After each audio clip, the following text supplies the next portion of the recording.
How's it going, everybody, and welcome back to your favorite weekly horoscope, this time for November 13th through the 20th of 2022. My name is Cam White, as you guys probably know by now. Before we get started, I got to address a few things. Number one, I was right and I was wrong. I want to address this really specifically. So my prediction was that there'd be a red wave. Republicans totally won the House, and the Senate's still split. There's a good chance that they could win. So I was right about that, but I was wrong in the sense of the red wave. I got a few comments that were like, red wave, where's that? And I got a comment that I wanted to address of something about along the lines of that I need to humble myself when I make predictions and maybe not make predictions because I don't want to look like a fool when I'm done. My job as an astrologer is to make predictions. Now, some of those predictions, some people may not like, some people may not agree with. And oftentimes, my political predictions aren't necessarily always lined up with my political beliefs. Most of you pretty much know by now I'm an independent, although some of you think that I'm a snowflake liberal and other people think that I'm a right-wing white supremacist. Either way, I wanted to bring that up because in this astrology scene, a lot of people are scared to make predictions. And in fact, even on ISAR's ethics page, they say not to make predictions, which what is the point of doing this if we're not making predictions? If you got a consultation from me and I said, well, I don't know what's going to happen to you in the future. This may happen or this might not happen. You would be kind of maybe pissed off, right? If you've gotten a consultation with me, you know, I tell you exactly what the fuck I think is going to happen. And usually it happens because most of you are return clients. So anyway, I just wanted to address that because it's really frustrating to think that as an astrologer, I shouldn't be making predictions. It's like, why don't you go watch someone else that just wants to pussyfoot around and not actually make predictions? And I'll tell you this, I've been wrong about predictions before, and I'm not afraid to admit when I was wrong. For example, I thought there would be a way bigger red wave with this midterm election, and that's just kind of the historical precedent anyway.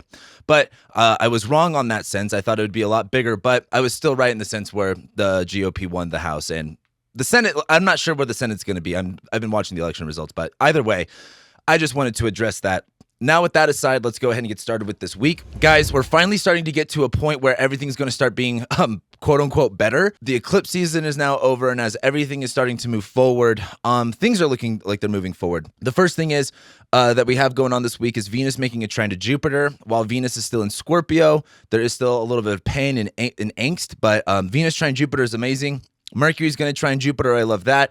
Venus is entering Sagittarius. Mercury is entering Sagittarius. And while Mercury will enter detriment when it's in Sagittarius, it's still better than all the Scorpio stuff, in my opinion. And the only thing that we have going on this week that is perceivably negative is the Mars square Neptune. And if you can think back to a couple weeks ago when that happened, there's going to be kind of a revisit to that situation. So let's go ahead and get started with it. On Monday, we're going to be having the moon ingress into Leo. Venus will trine Jupiter, and Mercury will sextile Pluto.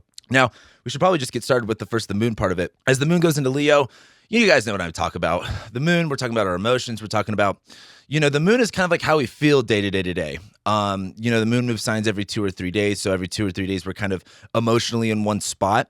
And this is Leo, right? We're talking about confidence. We're talking about pride. We're talking about our will. We're talking about, even things around our ego. Now, this is a waning moon, so we're getting ready for the new moon in Sagittarius here in like a week or something like that. I believe it's next week.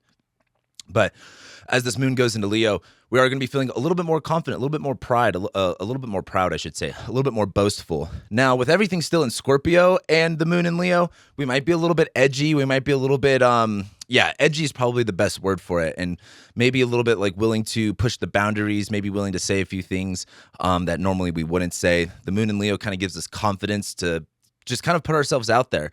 And our emotions are really attached to our will and our identity to our ego. So it's really important to not get caught up in moments where, if your ego is being challenged, like it is going to be important to check yourself before you wreck yourself. But also for a lot of you, you might need to be a little bit more confident. You might need to be a little bit more bold. And this is really bold. Sun in Scorpio, moon in Leo. Like, fuck it. Just say that shit. You know what I mean? Don't worry about it. The other thing is Venus is trining Jupiter here. Now, Venus trining Jupiter is definitely one of the more positive transits. The only thing I don't like is it's Venus in Scorpio. So Venus, the, fun, romance, connection. In Scorpio, there's this kind of pain. There's this kind of attaching onto things that maybe aren't good for us. But as it trines Jupiter, I think there's this kind of truth about it. You know what I mean? There's a difference between someone who what's that saying? Knowledge is power, right? And awareness of the situation is one of the biggest things. Like, I talk a lot about being an addict, and dealing with addiction. And for a lot of people, they're not even willing to admit that they're addicts or that, that they have a problem or something like that. And the way that I would analogize this is Venus and Scorpio trining Jupiter and Pisces might be that moment of clarity of having awareness of that, of like, hey, I'm enjoying something that maybe isn't good for me right now, but I have the awareness over it. If you're just like, what are you talking about, Cameron? I'm just doing my thing, whatever, then, this isn't necessarily going to resonate. But Venus and, Scorpio, we're having fun. We're enjoying something, maybe that's going without pleasure, or we're enjoying, pain, or we're enjoying, displeasure, or I think you guys know what I'm talking about. But as that trines Jupiter, Jupiter's getting ready to station direct, and it's on top of Neptune. I talked about last week of, Mercury trining Neptune, of like, deceiving yourself and lying to yourself. And I think there's this kind of moment of honesty here of, hey, this may not be the best thing, but the awareness is half the battle. So I think Monday's a lot of it is about awareness, but I think the good part about it is Venus is, fun and pleasure, and Jupiter is like hope and belief and optimism and opportunity and abundance. And so, this could kind of indicate overdoing things, kind of pushing the pedal to the metal when it comes to pleasure and fun. And so I think if you're like searching for that fun and that pleasure and you're still not getting it, I think it's going to be important to have that awareness and to try not to overdo it on this time. But I think the other thing is, now that Jupiter's in Pisces, it kind of took me a second to feel it, but I'm actually really enjoying Jupiter in Pisces because I feel as if I personally am a little bit more, I don't like to say the word like honest with myself, but the spiritual side of me that's connected to everything that, the things that, for example, when Jupiter was in Aries, it was so much more focused on capability, action, drive, anger. Jupiter in Pisces is coming more back to that universal truth that, all right, like let's get liquid. Let's get Pisces for a moment. Let's kind of get spiritual and tuned in, tapped in, and turned on. And let's look at what things really are on the inside, and not necessarily for the Saturn part of things on like the cold reality, but what is true for you. You're a spiritual being. You are literally like, again, I was on my Jesus shit the other week, but we're literally, if you want to quote stuff from the Bible, we are made in the image of God, and we all have a part of God inside of us. And I think Jupiter in Pisces allows us to tap into that a lot easier. And I think as Venus is in Scorpio trining Jupiter in Pisces, the situational awareness becomes easier to see, if that makes sense. The other thing that we have going on Monday is Mercury's going to be sextiling Pluto. And there's, I was thinking about this because I love complaining about talking about Pluto aspects, because it's super minute. It's never like actually like this big in your face thing unless it's like a major conjunction. But Mercury sextiling Pluto, Mercury's in Scorpio. We're talking about Mercury, communication, ideas, intellect, thought, and it's in Scorpio. We're looking at, what's going on underneath the surface. We're looking at, being covert. We're looking at what is going on behind closed doors. And I believe as Mercury is sextiling Pluto, we're having this ability to connect with that relationship to what's kind of going on underneath the surface, right? As a human being, none of us are perfect here, and it's easy to lie to ourselves. And I think with Venus and Scorpio trining Jupiter and Pisces, it's easier to lean into that universal truth and recognize maybe where we're doing something that isn't good for us. And Mercury is sextiling Pluto. Again, we're having that connection to those deeper, more powerful truths that, again, aren't necessarily always in our face every single day. And so the moon is going to be in Leo, right? We're speaking very confidently. We're very connected to our ego and our will. And I think it's going to be important to like temper that out a little bit, because I think it's going to be really easy to maybe like wreck yourself if you go a little bit too far too fast. But I think also there is this connection to like your truth, what the situation really is, especially if it's been easy for you to push things off, and act it out, if that makes sense. And take actions, or maybe not even take actions, but at least realize what's going on. As we get into Tuesday, as I've been saying for, I feel like years now, the moon in Leo and the moon in Scorpio transits are funny, because the moon in Leo and Scorpio, it's like just hitting Saturn and Uranus. And on Tuesday, the moon will be making a square to Uranus and then going opposite Saturn. So again, everything, I've been really repeating myself here because it's important to understand how things repeat. Like astrology is literally just a big wheel turning. It's things are going to repeat themselves. And if you can acknowledge your patterns, we're human beings, we're looking for patterns, right? If you can see those patterns, it's going to be easier for you to deal with. As the moon makes a square to Uranus, your pride, your ego, your confidence might, I don't want to say go overboard, but you might do something that kind of shakes things up. I like to think of the moon in Leo as a stage performer. And sometimes when people are feeling themselves on the stage, they kind of do something erratic and spontaneous. And that might cause some disruption. Uranus is disruption. Uranus is, breakthroughs. Uranus is this, a very disruptive planet. And as the moon makes a square to it, whatever your kind of ego or your will is really attached to at this moment is you might do something that disrupts the system. The only other thing, though, is that after the moon makes that square to Uranus and things kind of, what's the word? A wrench gets thrown in your plans, essentially. The moon's going to go opposite Saturn, where you then have to face the crowd. I like to think of, certain performers can have something happen on stage and they can let that ruin their show. Or they can use that to leverage their performance. Because as the moon goes opposite Saturn, I've been telling you guys about this. The Saturn and Aquarius stuff is like the crowd. Everyone is a hater.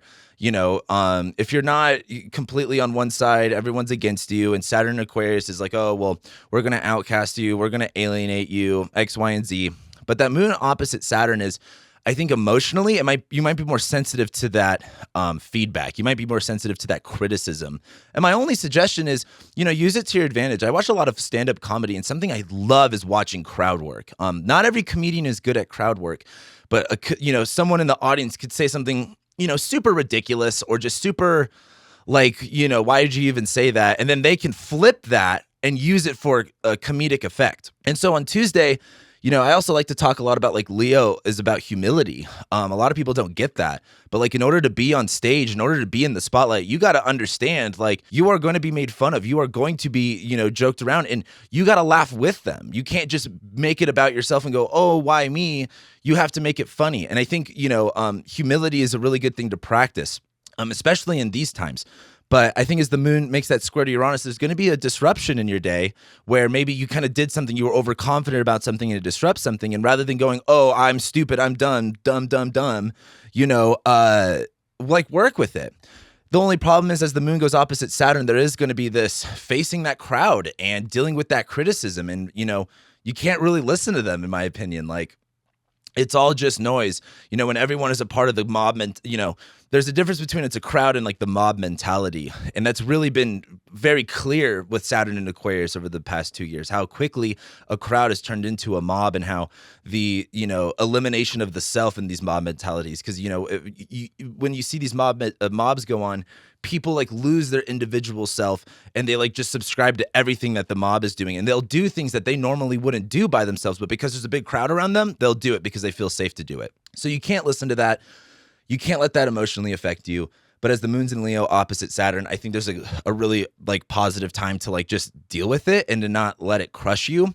I think it'll be easy though to let that emotionally affect you because we're still on all this Scorpio stuff. Like, Scorpios love to pretend that they're hard, but they're fucking sensitive. And there's nothing wrong with that, but it's really easy to turn emotion into anger when all of the Scorpio stuff is going on. And that moon in Leo is like, like, for lack of a better word. So I think on Tuesday, it's going to be really best to just, you're going to face some criticism. You're going to face the music and you're just going to have to deal with it. You know what I mean? And don't let that affect you. You could take that knowledge and move on with it, right? There's no situation is... if you have a bad situation, the way to deal with it is learning from it. Because if you don't learn anything from it, well, then you just dealt with a bad situation. But if you learn something from it, you can then transmute that bad situation to something good. Like think about something in your life that you went through that was so horrible, but you learned from it. And now you look at that as maybe a positive experience. I know some people are going to really twist those words up and be like, Cameron, things are so bad. How could I ever learn from something? Anyway, so we get to Wednesday. Wednesday's awesome. Wednesday's like, over these next few weeks, things are getting so much better. Some people love to be like, Cameron, you're always talking about things being negative and things are always problematic. And it's like, astrology is literally just showing us the weather. And if you have a beach trip planned in the middle of like a snowstorm, you might be a little bit disappointed. but you might have a little bit more fun having a beach trip when it's like sunny and warm outside, right? And there are times for bad and there are times for good. And something I get frustrated with, like I've been reading the comments for my 2023 horoscopes. Everyone's like, well, it's just another bad, like someone's like, sounds like this is going to be a bad year for me. I'm never going to watch you again. It's like, okay, well, how about I just lie to you and say, it's going to be the best year ever. You're going to manifest every single one of your dreams. Your twin flame is going to come to you. Like there's so much gaslighty bullshit in this fucking scene. And and I'm not saying I'm the only one that doesn't talk that way. Like there are other astrologers and spiritual people that are very real and raw, but you should be listening to those people. Like not everything's going to be good in life. Like, and if you were listening to an astrologer saying everything's going to be good in life and you can look back and say, well, everything wasn't always good in my life, there might be an issue there. But what I'm trying to sit here and say is that tide is turning and things are going to start slowly feeling more positive. That doesn't mean it's not going to come without its challenges. You have to recognize the difference between a challenge and something like truly negative. And there are going to be some challenges when we get into Sagittarius season. But the whole, symbology of like Sagittarius and Pisces is like hope and future and optimism. So the challenge really is to see it that way rather than to just like think super negatively. So on Wednesday, Venus is going to go into Sagittarius. Venus, fun, pleasure, love, romance. Sagittarius, exploration, freedom, adventure. Things are looking so much more fun with Venus and Sagittarius. Mercury will sextile Jupiter? That doesn't sound right. I think I meant to put Mercury trine Jupiter. We'll get to that in a minute. I don't even think that's supposed to be there, to be honest with you. I'll have to we're going to look at this one together. We're going to investigate this. I don't think that's supposed to be there. But anyway, I mess up sometimes. This is a lot to do. The moon, though, will also make a square to Mercury as it's at that last degrees of Leo. It will then ingress into Virgo and square Venus. And this is where the challenge part of the Sagittarius stuff comes in. So let's just talk about that for a minute. The moon's going to be at those last degrees of Leo and it's going to square Mercury and Scorpio. Some things are better left unsaid. Like, have you ever had an argument with someone and then that argument was done, you end it, and then you just decided to just fucking throw in your little 2 cents right at the end and it just made it 10 times more worse? That's what this is. It doesn't need to be said. And if you need to really say something that hurts someone else to fulfill your ego, you're in the wrong. Be the bigger person. You don't have to say that thing that you want to say. A lot of you, I feel like, and I'm guilty of this too. Everything I talk shit about you guys on is like shit I do too. Like I am not a perfect human being, but as the moon's in Leo squaring Mercury and Scorpio, this is like, oh, this is hurting my ego. So I'm just going to, say it anyway. And because I'm angry, that's a good way to like fuck yourself over, in my opinion. So I think it's important to watch out for that and maybe be the bigger person and just, not necessarily hold it in, but find a better way to use that negative energy, transmute that into something positive. Something I've been thinking a lot about with these, with all of the bullshit going on in the politic area is whenever you have a finger pointing, you got 3 fingers pointing right back at you. And again, I think this is a good time to kind of check maybe where that's happening at this point. But the other thing is Venus is in Sagittarius. I mean, we're kind of over the pain and the resentment and the kind of like Venus and Sag is like, I'm over this. I want to move on. Like, Venus in Scorpio is so like, but I'm miserable, but I like being miserable. And the toxicity of everything feels so good. And Venus and Sag is like, this isn't fun. Like something I love about Venus and Sagittarius is like, you gotta have fun. Fun is important in life. And Venus in the sign of Jupiter, right? Venus is all about fun, games, pleasure. She's in the sign of Jupiter. Go big or go home. How much more expansive can you make it? Venus likes to have fun with, philosophy and visions and dreams. And I think as Venus goes into Sagittarius, we're really kind of pushing over to this, chapter of, all right, I want to actually have fun. I want to go after the things that I want to. I'm tired of being a Debbie Downer and sitting in my bullshit. It's kind of like, have you ever like been a kid and had some shitty day and you like cried and then you just kind of got to this point where like, I'm fucking over this. Like I'm over this and I'm ready to go outside and hang out with my friends or something like that. I always used to go ride my bikes with my friends when I grew up. That's really the energy here. Now the real question is, okay, it's Mercury trine Jupiter. I was like, wait, Mercury's not sextiling Jupiter, but Mercury's trining Jupiter. And I think again, this plays into that truth concept, right? Mercury and Scorpio trining Jupiter and Pisces. It's like, it's so much more powerful to forgive than it is to like, and again, it's super funny talking about forgiveness because everyone has, what I love about reading my comments is everyone has these completely different experiences with everything. And it's just fun to, look at your guys' experiences and reflect it on my own.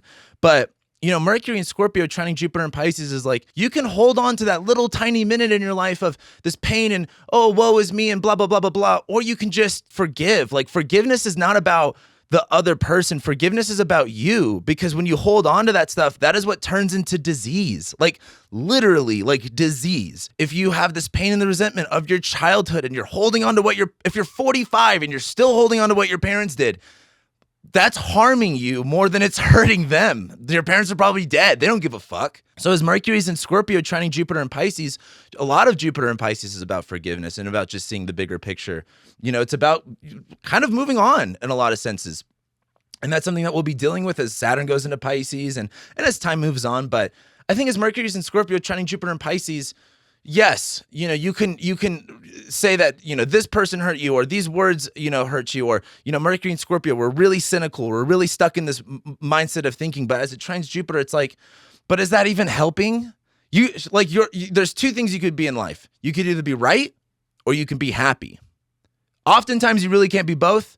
When you do get both, you're really lucky.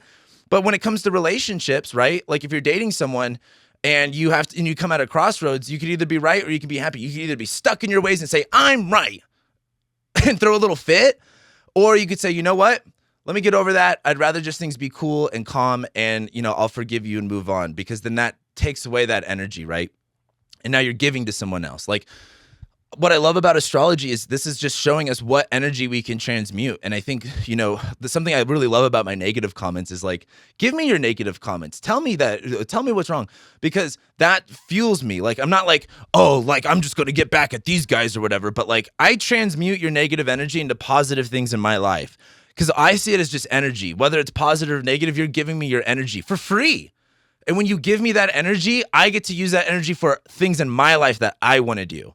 So you can talk shit on me and put the bad comments all you want. I love it because that's good energy for me. It might be negative energy for you that you're upset about, but I take that into something positive and good. So give me your energy, whether it's positive or negative. See who it's really harming. So we get to Thursday, and Mercury just enters Sagittarius. That's really the only thing. Now, the only thing I won't like about Mercury and Sagittarius, I love talking shit about Mercury and Sagittarius. Right now, my favorite Mercury and Sagittarius character is Bert Kreischer. I think I talked about this, and I think something on my Patreon, because we brought it up in my Discord, but Bert Kreischer is a Mercury in Sagittarius, and he has Mercury conjoining Neptune in Sagittarius. And it's just like, the stories are so exaggerated, they're so larger than life, and they're so like, and he just lies about shit. And I'm not saying like, I'm not trying to, attach a moral value to lying or not. Like, last week I talked about like, this is a good day to lie. And, I thought a little bit more about that. I'm not like saying, oh yeah, you should lie. Like, you guys are going to do whatever you're going to do. Like half of the shit that you guys probably do, I would disagree with. But I think as Mercury goes into Sagittarius, there's two ways to look at this. One, in a negative sense, and that negative sense would be like over-exaggerating things, conflating things, using big words that don't really mean anything, which is something people love to do right now, is use these big words that act like they actually mean something when they really don't mean anything at all. Same thing with Mercury and Sagittarius. Get to the point. You can really do a lot with less. I'm a Jupiter in Capricorn. Like my whole MO is less is more. But as Mercury's in Sagittarius, like, don't be like figure out where you need to like slow your roll and maybe just like stop talking on the negative sense, because it's going to be really easy to conflate things, exaggerate things, and just kind of go off and off and off. And it's like, have you ever seen those memes that were like, oh, when you overshare with somebody and then you realize how much you overshared when you got home? That's very Mercury and Sagittarius. So if you don't want to overshare, you're going to really want to catch yourself. But what is positive about Mercury and Sagittarius, and I'm going to say this for the next couple of months, or actually the next 6 weeks, but Mercury and Venus are going to be conjoining each other all through Sagittarius and all through Capricorn. So this is really cool. Mercury and Venus are going to be connected with one another for a long, long time, it's not necessarily like the rarest thing in the world. It happens every now and then, but it's nice. And I don't really ever see it where they're this close to each other for this long. Like they're always near each other, but they're never like this close. But Mercury and Sagittarius is like, dream big, what's that saying? You guys might know who this is more than I will, because I know this from a Mac Miller song, but it's like, in order to use your head, you have to go out of your mind. And this is what I love about like the Mercury and Scorpio going to the Mercury Sagittarius transit, is it's like Mercury and Scorpio is like, oh, but it's like thinking of all the resentment, thinking of all the pain, thinking of all the wrongdoing. And it's like going to therapy where it's like, okay, does that help? And it's like, well, no, but I'm right. And it's like, okay, you might be right, but like you need to see the bigger picture.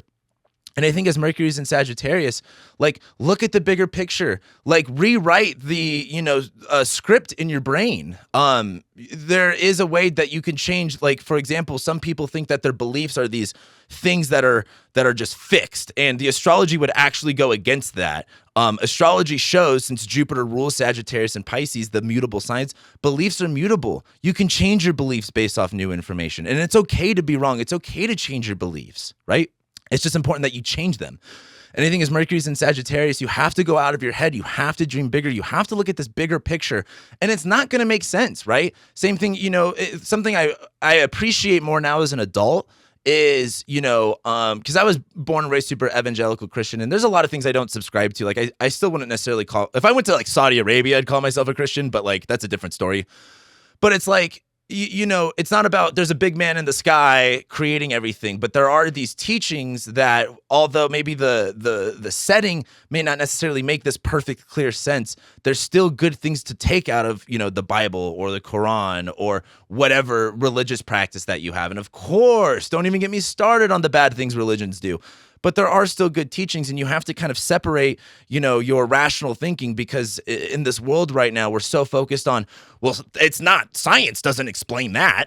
Like, I love scientism in the astrology community, as if people in the astrology community love to call me a conspiracy theorist, as if all of the world doesn't look at the whole astrology community as a whole as conspiracy theorists. But Mercury in Sagittarius, you have to think bigger. You have to get out of your head and just and it's okay to dream. It's okay to do these bigger things. I think when it just comes to communicating it and expressing it, you might want to tamper yourself a little bit. It's going to be easy to have run-on sentences. It's going to be easy to exaggerate things. And again, like it's going to be easy to lie, but there are, for example, if you are, this is me kind of going off, not necessarily on a tangent, but I do need to explain something. I did a personal development course. I've told you guys a lot about this before in the past, but one of them that I did was something called PLD. Some of you may know PSI seminars, some of you don't. And I'm not saying that I agree with these personal development kind of seminar things, but I got a lot out of it personally. And one of the ones that I did was 90 days long. And in this 90-day long one, they gave us all contracts. And the idea was, everyone in your group and your coaches made this contract up for you. And at the time, my contract was, I am a wealthy, trusting, focused man, actively contributing my valuable self to the world now. That was my contract. That was something I had to state every day, every meeting. And I had to say it with full force and passion and belief. And the reason I'm bringing this up is, when I was given that contract, none of those things were true in my life. I was broke as fuck. I had major trust issues, and I couldn't focus to save my life. And the other part of it was actively contributing my valuable self to the world now. My issue at that time was I have so much to give, and I have no outlet for it. And PLD, that course I did, is the reason I'm doing astrology today. Like, they literally pushed me into doing astrology, so you can thank them for that. But when that contract came to me, I had to say these things that were at the time lies. Like, I'm not wealthy, I'm not trusting, I'm not a focused man. And the more that I said it, the more that I had these issues with it. But I look back today, all those things are true. I think wealth is, a subjective thing, but I'm making way more money than I was at then. I'm actually fucking able to take care of myself, which has never been true before in my life. I have so much more trust. I don't question anything anymore. And I'm fucking focused. And look, some of you, again, not to be full of myself here, but I really feel like I'm giving a lot of value to this world. Like, what I do, in my opinion, is extremely valuable. This is why I do it. And it's not only valuable for you, it's valuable for me. And so why I'm bringing this up is Mercury in Sagittarius is you sometimes have to lie to yourself to get to what the truth is. And that's not about, lying to yourself as in the whole world's out to get you or blah, blah, blah. But if you want to progress, something I like about Sagittarius is if you do, archery, or if you skeet shoot, you have to aim either, if you're doing archery, you have to aim above the target to hit the target. If you're doing skeet shooting, you have to aim in front of the target to hit the target. There is this level of having to kind of exaggerate and go above and beyond to get to actually where you need to go. And so I think as Mercury's in Sagittarius, the best way to do this is hey, you're going to have to tell yourself stuff that may not necessarily be true now. But on that spiritual level, again, we're going back to the Jupiter and Pisces stuff. On that spiritual level, on that real level, it's true. Like these lie, I think the lie that society tells themselves is that they're horrible or that they're weak or that they're all of these negative things. Those aren't true. Like you are literally created in the image of God. Again, not to get on my Jesus shit, but like you really are.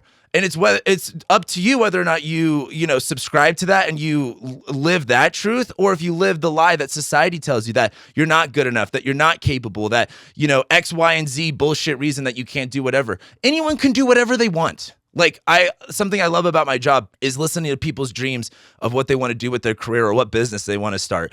And it's like, I mean, again, and this is a little bit different, but I legitimately think of like girls selling their feet pictures and making like $50,000 a month. Again, sex work is, one thing that's always kind of been there, but it's like, if a girl can make $50,000 a month selling feet pictures, you can do whatever silly little job you want to do, making, however much money you want to make. Like literally anything is possible. It's just whether or not you tell yourself it is or not. So that's my opinion on that. We get to Friday. The moon goes opposite Neptune and it's going to make a square to Mars. So, did I even talk about... Oh, the other thing I didn't talk about on Wednesday, which the moon's going to go into Virgo and it's going to square Venus. Like, don't overthink it, really. Like, kind of clicking back to Wednesday for a second, don't overthink it. Like, Venus and Sagittarius, have fun. And the moon in Virgo is like, but I need that. Like, something I love to joke about is, as a Sagittarius, I just go. Like, when I want to go hike, I wear my chucks, I wear my pants, and I bring a coat, and maybe I bring a water bottle, and I just go. But some people are like, I need a granola bar, I need my sunscreen, I need my hiking stick, and stop. You don't need those things. Like Moon in Virgo scoring Venus and Sag is just fucking go. And so that kind of continues onto Friday, because on Thursday, the moon's going to be in Virgo, but not making too many aspects. But as we get into Friday, the moon's going to go opposite Neptune and square Mars. And as the moon's opposite Neptune, there is this kind of like, oh my God, well, what's real? What's not real? Is this the truth? Is that the truth? And, the moon in Virgo is really easy being hypercritical, overthinking things. Our emotions are really attached to like our possessions. It's very OCD. It's very like, this is why, again, Sun in Scorpio, moon in Virgo, it's a waning moon. Great day to clean. It's all about having the right tools, right? I think it's so funny how much shit Jordan Peterson gets when it's literally like his main message is just like, clean your fucking room. Like, clean your fucking room before you go off on like a depressive tangent, and think about how much better you'll feel just cleaning your space or cleaning your car or just taking a shower, especially for all the Gen Zs out there that are too depressed to take a shower. Take a shower, you'll actually feel better. But the moon in Virgo opposite Neptune is this,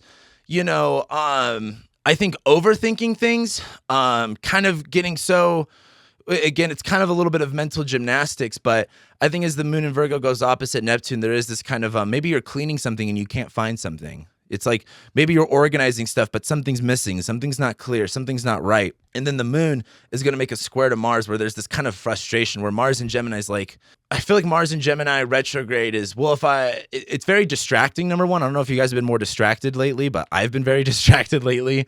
And I think as the moon's in Virgo, first making that opposition to Neptune, where maybe it's getting a little lost in the sauce, maybe it's getting a little cloudy, maybe we're not focusing on what we need to be focusing on, and we're too attached to like trying to find the missing piece. It's like, something I like to tell people, it's like if you ever have a missing object, and of course, maybe do horary astrology, but that's not what I'm trying to talk about right now. Like if you have something missing and you're obsessed with looking for it, like just stop looking for it and find it later. Let it come to you. And then the moon's going to be making a square to Mars after that, where, well, maybe that's not actually good advice, because maybe the moon squaring Mars is like, yeah, but actually I really need to find that. Like I just saw this TikTok of, it was like a proposal on the beach and the woman accidentally hit the ring off, and they spent 2.5 hours going through the sand at the beach looking for this ring, which is very moon in Virgo opposite Neptune and Pisces of like, fuck, we lost the ring at the beach. And maybe you're going to have to cancel some plans, but I think what I'm trying to say here is the moon's in Virgo squaring Mars in Gemini. Something now to go back to the challenges with the Sagittarius stuff and the Neptune stuff. The challenge with the mutable signs is like, not everything's going to be perfect. Not everything's going to be, super easy to change. Like this is all such distraction. Like Sagittarius, like I always like to joke about like the signs going hiking. Moon in Virgo is like, or like Virgo is like, I have my hiking stick, my granola bars, my sunscreen, blah, blah, blah, blah, blah. Sagittarius, they're already gone off hiking. They're in front of everybody. Pisces is lost. They're off hiking with somebody else. And Gemini won't shut up. They're jumping like, hey, how was your day? How was your weekend? What are you doing after this? What's going on here? And you can't even enjoy the hike because everyone's talking. So there's a lot of this distraction and this noise kind of going on with all of the mutable stuff. And so I think on Friday it's going to be best to like try to quiet your mind, especially like there's a lot of like the mutable signs are the most anxious signs. So like if you got a lot of anxiety, calm yourself down. If you got a lot of like all the ADHD neurodivergent type people, like just fucking calm it down. Like, you know, maybe turn off the rate. Like if you're listening to music while scrolling, while, you know, doing other things, like maybe tone it down a little bit here. But as the moon, after it goes opposite Neptune, and there's this kind of like, oh, what am I missing? What am I looking for? The moon's going to be making the square to Mars, where it's just going to be easy to get lost and distracted into these tiny little things. Like, it's going to be like, for example, I used to do this. This is so embarrassing to admit, but like, I used to like pluck my eyebrows a lot because I was insecure about it. I used to have like a mad unibrow. And there was a time where, and my sister, I mean, women do this all the time of like, they overpluck and like, they just go a little bit too far because they were too focused on the details. That's what's going on right here. So like, this is not maybe a good day to pluck your eyebrows because you might do it a little bit too much. But just, that's what I'm trying to bring awareness to is like, if you're just going to be laser focused on something because you just think each one little thing is a problem, you're going to figure out that you might have overdone it. And once you actually gain some perspective and look back, you're going to be like, fuck, my eyebrows are fucked. Anyway, Saturday we get to the moon moon's gonna conjoin Jupiter. God, I fucked this up. That is not right. The moon's gonna go opposite Jupiter, and then the moon will enter Libra, and Mars will square Neptune, and then the moon. Let me actually show you this whole thing right here. So the moon will go opposite Jupiter. Gosh, I can't believe I fucked that up.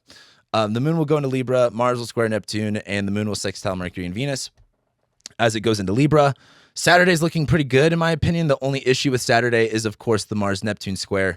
The only thing is I'll say is the moon in Virgo opposite Jupiter and Pisces is very, like, again, hey, like, if we're going to hold on to these little details, like, for example, going back to my contract I just spoke about, other people had contracts and they had really hard times with them. Like, there was a couple people that broke down. Like, one was like, I am a bold, beautiful, strong woman, you know, giving my loving self to the world now. And like, she had like a little breakdown over that because she's like, those things aren't true. That's not real. And it's that shit is fucking rough.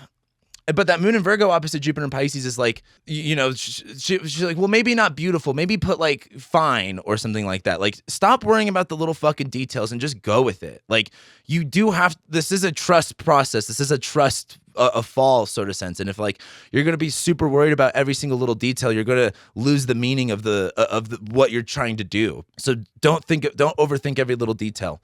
Then as the moon goes into Libra, I'm actually really looking forward to this waning moon because the moon's going to go into Libra and it's going to sextile Mercury. It's going to sextile Sagittarius. It's like, for example, let's say you overpluck your eyebrows. You're like, I look ugly. I'm stupid. And then you end up going out on Saturday night and no one even notices. And you end up having a fun time. Like that moon in Libra, sextiling Mercury and Venus is just go and have fun anyway. Don't worry about how dumb you look. Don't worry about how stupid you look. Because guess what? Everyone's more worried about how dumb they look than looking at how dumb you look. Unless you look really dumb, but that's something else. But then don't worry about that. Like, who cares if you look dumb? Be dumb. Like, I'd rather be dumb and happy than fucking, you know, uptight and miserable. But the moon's going to go into Libra. You know, this is, again, like, just, it's much more fair. It's much more balanced. It's not so hypercritical. We're out of all of the mutable energy kind of going on. The only thing, though, is this Mars square Neptune that we've got going on. And again, another prediction I've been right about is, and I said this in my 2022 year ahead horoscope, and I said this in all of the other rising sign horoscopes, and I've been saying this throughout the year, this Mars retrograde in Gemini is going to be arguing all about the COVID and the vaccine stuff. And I know a lot of you aren't paying attention to that. I know a lot of you are really annoyed about that. But, you know, it was the last Mars Neptune square that it was like, you know, Pfizer never tested for transmission, which is a really big deal because that was the whole point of, you know, people losing their jobs. Even though there was no point to that. But we're going to come back to more about this COVID jab stuff here, which is really important. And the reason why that's important, the reason I also keep bringing this up too is Pluto's about to go into Aquarius and it's going to hit 0 degrees Aquarius. That is where the Mars-Saturn conjunction was right when the lockdown started. Like the day the lockdown started was Mars-Saturn at 0 Aquarius. Then the day that the vaccines got introduced was also Jupiter-Saturn at 0 Aquarius. And that Pluto ingress into Aquarius coincides with Mars finally leaving shadow going into Cancer. So this whole Mars retrograde narrative is kind of going back and forth, and it's going to bring something into March that is going to be a continuation of all of this COVID stuff. This is why I keep bringing it up, because it's important for later. Now, The other thing too about Mars square Neptune that I really liked that I almost made a podcast about it. I've been super lagging on the delineation, but chess, the world champion chess player got caught cheating. Fishing got caught cheating.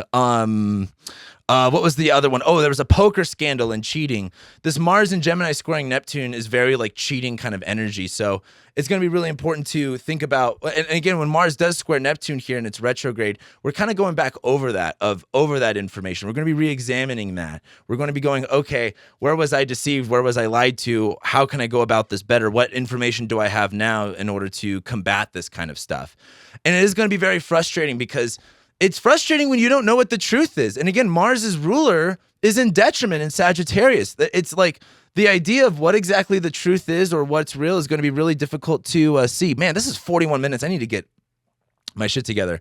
But Mars square Neptune is going to be frustrated because we're just not going to see the full picture. And I think we're going to be coming back and realizing what actually happened, maybe how much we were lied to, how much we actually didn't know. And then we get to Sunday. The moon will then make a trine to Saturn and Mars, and the sun will trine Jupiter. The sun trine Jupiter is fine. Honestly, as the moon's in Libra making this Mars Saturn trine, I'd like to think of it maybe as like, if you don't know about the fishing scandal that happened, this guy was putting in weights in his fish and was like pretty much stealing money from a bunch of people. And in a situation like that, people can be very hostile versus like if there's a cheating scandal, if there is this kind of like cheating deception at play, the moon in Libra is making this much more easier to talk about. Like this isn't hostile energy. This seems very like we just have things to discuss and we can be cool and calm and centered about it. And I think as the sun trines Jupiter too, like I talked about a couple days ago in this week of, just accepting a truth, letting go of stuff. The sun in Scorpio trining Jupiter is like you're sure, Venus is in Sag, Mercury's in Sag, you're working on all these, changing your beliefs, changing your mindset. But as that sun trines Jupiter, it's like it takes a little bit longer for your ego and your will to let go. And that sun is going to be at 28, 29 degrees. I think there's going to be this kind of moment where you might be telling yourself something new to kind of expand your mind, but you're going to realize where maybe your ego is getting in the way. And I think this is a really good day to like just recognize that, like, hey, you're really uptight, you're really holding on to this, and again, how much is that helping versus how much is that harming? And then we go into next week, guys. Next week is looking so much better. Mercury's going to conjoin Venus, new moon in Sagittarius, Jupiter stations direct. This whole week is the like getting things ready for an awesome new moon. This is probably the best new moon of the year that we have. So like if you have a lot that you want to expand into, if you have a lot that you want to grow into, if you have a lot of positive things that you're trying to do, this is the week to get everything ready for that. I love to joke about, I'm always ready for a new moon, like literally all the time. And this is another new moon I'm really, really ready for. And honestly, I don't have many final thoughts besides that. So I guess with that being said, I love and appreciate you guys. Thank you so much for supporting, liking, sharing, commenting, subscribing, and I'll be seeing you next week.